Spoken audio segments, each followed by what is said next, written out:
আসসালামু আলাইকুম প্রিয় দর্শক, আশা করি আপনারা ভালো আছেন। আজকে শখের রান্নাঘর থেকে আমি ওয়ালিদ বলছি।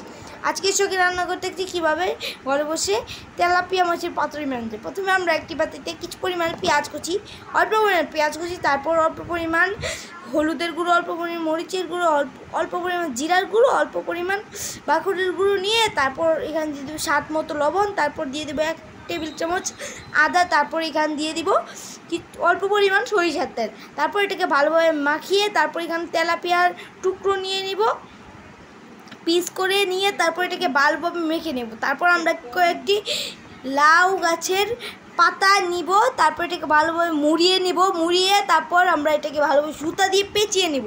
সুতাটা আপনারা খাওয়ার সময় এটাকে এখান থেকে ছুটিয়ে নেবেন। এখন আমরা একটি কড়াইয়ে কিছু পরিমাণ অল্প পরিমাণ সরিষার তেল দিব।